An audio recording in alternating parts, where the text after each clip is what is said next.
Rebonjour Mathieu. Rebonjour à tous. Alors tu nous as préparé des fiches pour les plantes aromatiques vivaces.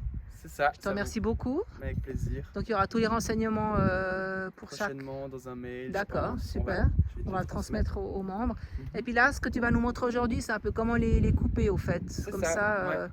on n'empêche pas la prolifération de ces plantes aromatiques vivaces. Ok. C'est juste. Alors Donc, voilà, on commence. Les rhubarbes, on les touche pas. On les laisse On les laisse encore au moins l'année prochaine, je pense, tranquille. Histoire D'accord. que la souche s'installe bien et puis que les prochaines années, il y en ait à profusion sans trop D'accord. d'efforts. Donc pour les tartes à la rhubarbe, on attend encore un petit peu. Malheureusement, il faudra encore acheter celle des producteurs. Ok. La menthe, ah oui, je voulais juste dire, de manière générale, c'est valable pour toutes les plantes. Il faut faire attention de ne pas prélever plus d'un tiers du volume de la plante à peu près, histoire que par bon sens, vous savez, elles ont besoin de croître, donc il ne faut pas les rabattre, du moins pas les vivaces et pas au milieu de la saison. Et ce qu'on peut toujours observer, c'est quand on prélève des plantes, et vous voyez, il y a toujours des petits bourgeons latéraux qui sont des potentielles repousses, et toujours s'assurer qu'il y en a encore en dessous de ce qu'on coupe. D'accord. Pas qu'on coupe sur du trop vieux bois et qu'après ça puisse plus se ramifier et qu'en fait on affaiblit juste la plante. D'accord. Donc la menthe là, elle s'est installée cette année, je pense l'année prochaine elle va exploser.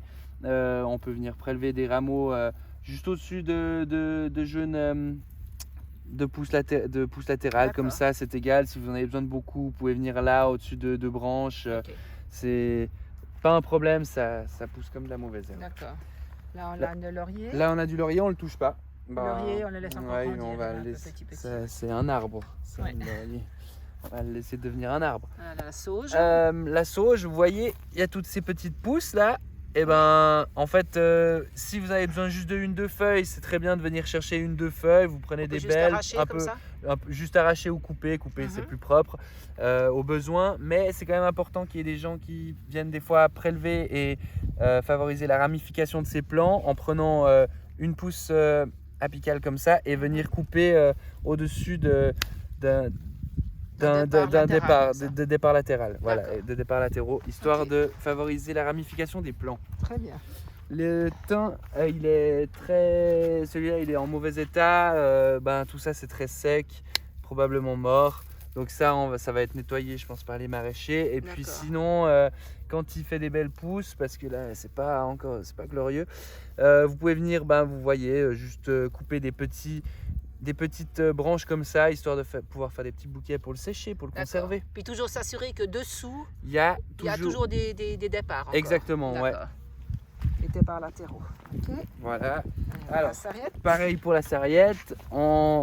Alors les fleurs, elles ne dérangent pas du tout, elles ont même aussi un goût. Et vous voyez, là il est en train de s'étaler, mais au milieu, il y a plein de repousses, donc on peut seulement venir couper des petits rameaux comme ça.